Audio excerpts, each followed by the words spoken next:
What's up, hustlers? Hope you out there hustling hard, staying safe. It's your boy Gig Hustle PJ, but coming back with another video. Alright, y'all, I just coming from doing these 2 delivered orders. I'm gonna put them up here. You know, I still just reference my other apps because I guess a lot of new people are coming to my channel and don't know that I'm multi-app. Yes, I'm multi-app all the time. Actually, majority of my income is off of other apps, not DoorDash.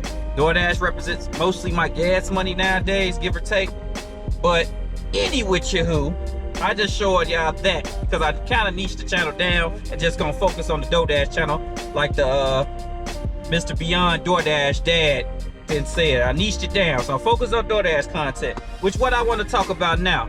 Alright, if y'all haven't been hiding on the rock, y'all know the DoorDash is about to introduce the new program that's coming that really is taking the focus, the quote-unquote rewards program, which really is the priority of prioritizing higher paying orders to better drivers. That's change coming, and it's rolling down the mountain.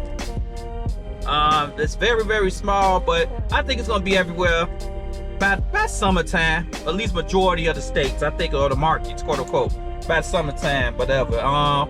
If quick synopsis of it, just the old program focused on accepting a large amount of orders. To get the highest part of the program, you had to accept 70% of the orders in a rolling 100 system, which means every 100 orders you got to accept 70% or more of those orders to stay up there.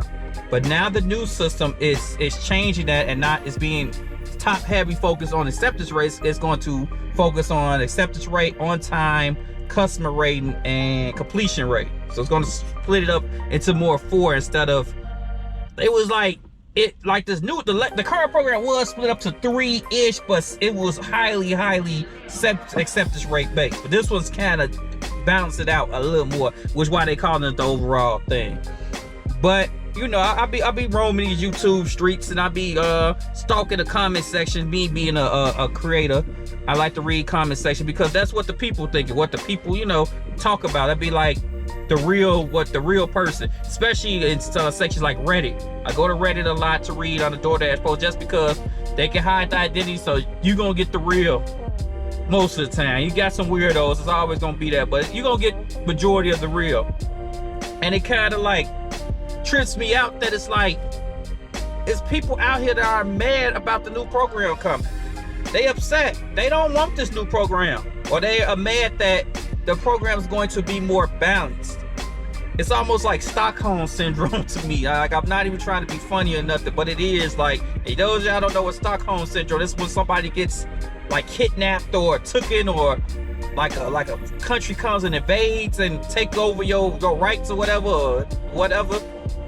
Like, I'm just gonna leave it at kidnapping. It's like you're getting kidnapped, get put in your basement, tape over you and all that, and eventually you start agreeing with the kidnapper. You start seeing their view, like, you right, you should have kidnapped me. You right, you were right to do this. Like, it just, that's what they consider Stockholm syndrome. And that's what these drivers sound like. Now, don't get me wrong. When I participated in the program, I was participating most of the time was for experiment and also for YouTube purposes. I don't know why people don't think you have to put out content. And if DoorDash is your best content, you gotta throw something out there or nobody's gonna watch it. So yes, a large amount of my platinum testing was because of YouTube content. I had to provide something. It's not, I never sit there, even while filming, I never said like, oh, I believe this. You gotta do this. This the best. No, I say, if I do it this way, XYZ, try to see if there's some wiggle room or find ways around it. I've never 100% agreed with the way the rewards work. I have become better as a content creator of being more understanding for people who want to participate in it. I don't call people participating with it dumb or all that stuff. I have to be more open-minded because people I'm cool with, they still use the program, and they, you know, they're good people, so I don't want to disrespect them. So I did try to balance my content out to where I don't insult people like that. So that's why it seems like I've been more neutral, because I have been trying to. I understand.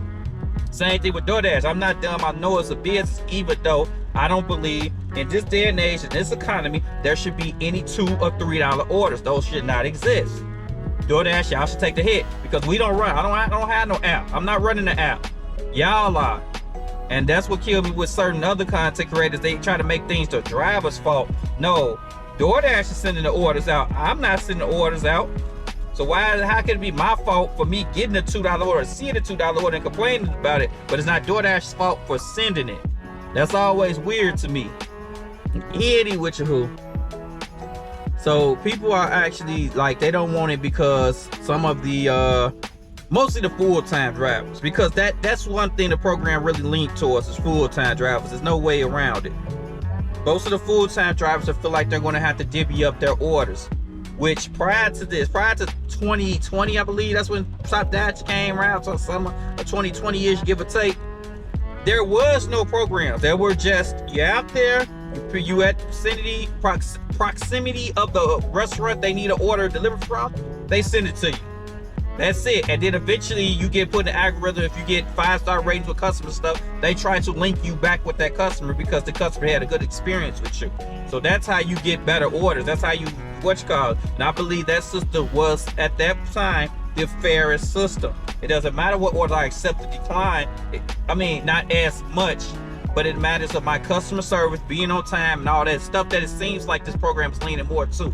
But yeah, the full-timers, they don't like, they feel like they're going to lose orders, which I personally don't believe. I feel like it's going a little closer back to how it used to be. Yes, DoorDash does have the right to dictate, to prioritize better orders to people who they feel like doing their service better. That is their right by law. They do a lot of good crooked stuff. I'm not finna stunt to y'all. And yes, we are independent contractors, meaning we can decline all day, and by law, we can't get deactivated for declining. But yes, we can be, what's the word I'm looking for? We could not, I don't want to say reprimanded, but they have the right to not send us the best orders if we don't agree to do what they ask it to some extent. They have the right to dictate their better orders to serve drivers. Let's just leave it at that. But I think the system was heavily geared to full-timers, and it didn't help because statistically, I always say that word wrong, we 90% of DoorDash drivers, as of I think a couple months ago, 90% of drivers do 10 hours or less. Of all the drivers, all the accounts, they equate to everything, only 90% of the drivers do the job more than 10 hours or less. Up to, that means the maximum they do is 10 hours. So if you have a program where you have to do 100 deliveries every 30 days and you only maximum do 10 hours a week. So let's just say at the best, because I'm not gonna throw that that 3 order an hour thing, because that's a myth to me. You can't averaging 3 orders an hour, throw that out the window. That's just almost unrealistic. But let's just say 10 hours max, 2 orders an hour. Let's say you're doing 20 orders a week in 30 days, which is not even 4 full weeks. Technically, it falls kind of weird a lot of times.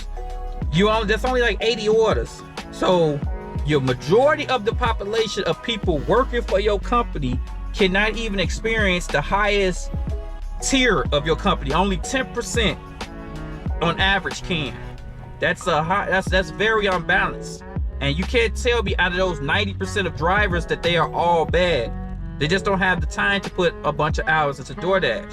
And that's the thing, it's a time thing. So 90% of the audience, 90% of your drivers are not even, can't dash now. Well, I heard the dash now changing, but can't schedule. They always changing something. Don't get priority. It's a lot of stuff they lose because they just can't work as much as everybody else.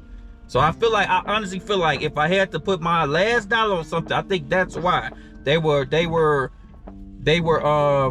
I'm trying to say, they were pretty much ignoring the majority of their base, and that's not healthy for any company. And on top of that, they were leaning a lot towards the new driver. So if I'm new, if I've been doing your stuff for 2 years or whatever, blah blah blah, and somebody brand new signs up and I get better orders consistently more than somebody who has been there, I feel like that's unfair, because a new driver does not know how to handle it. Then they lowered the perimeter to caterings, meaning the catering bag requires they took down, what I'm trying to say, a subtotal amount of 100 or more was they raised the bar. So long story short, it used to be If you get an order that's $100 or more, it used to be considered a catering order. Now that number has changed. Now they dipped it. I don't know exactly what a number at, but $100 or more, some of the orders will be just regular orders. So it's not catering bag required, meaning that more people are more likely to get those orders, meaning that more newer drivers are getting them orders and probably don't know what to do. Probably don't have the right equipment because DoorDash only send you one little bag. $100 worth of food, depending on where you get it from, could be a whole car, depending on if you get somewhere cheap like Popeyes or somewhere. So long story short, they're not even equipped to do the orders. So that, I know that brought down a large amount of the customer service. I know a lot of bad orders, and I told y'all in the previous video I got when I do my other apps for the Easy Cater orders, delivered stuff like that. They have told me that they've gotten full caterers just dropped off on their stairs, dropped off in their lobby. People don't call. The quality of drivers have drastically dropped because these companies are pushing us away from all these rules. So now y'all getting left with unexperienced drivers or drivers that don't care. So I feel like this is what that balance is for. It's not to make everybody get all the great. It's not like that. I think this just should be balanced. And some, yes, if I'm doing my metrics are good, yeah, I should have access to some more priority to stuff. Just because I'm not accepting all the orders, yes, it's a lot of things in everyone's market that makes them not accept orders. It's certain neighborhoods I don't want to go. High crime neighborhoods, I'm in Chicago. I know how to maneuver, but it's certain areas that is just not smart to go deliver to. You can't punish me or not give me better orders because I don't want to deliver to places that maybe my life could be in danger and stuff like that. That's not cool. And then it's construction, festivals. I'm in the third biggest city in the U.S. There's a lot of stuff that go on that make me declare, oh, that street, that whole part of town doing construction. Oh, got a carnival that they don't update Google and stuff like that. I know it, but the Google may not know it. So yeah, that's why I'm declining every order going that way. I shouldn't get, quote unquote punished. Not saying they 100% punishing me, but I shouldn't not receive better orders because I understand my market. I know that I can't maneuver that way. That's all I'm stating. I think personally, right now on paper, it looks like the move's going to be cool. I cannot wait to try it. I'm hoping that we get it sooner than later rather than later. I think it's more balanced. I think this is a good thing for all of us, and I hope that the drivers that prioritize doing it now, like doing the high acceptance and stuff, I hope they become more understanding and know that this is a win for all of us so far. On paper, this is a win for all of us. We gonna find out the hard way if it is at the end of the day, man. We'll see, man. But hey, if y'all made this far in the video, man, touch the bottom of my heart. I appreciate y'all, man. Hit that like and subscribe to the hustle, man. Y'all be safe out there. Happy New Year's if I don't get back at y'all before the New Year's, but I think I got one more to drop before the New Year's hit. So I see. But don't hold me to it, man. Y'all be safe though. Hustler out. Peace.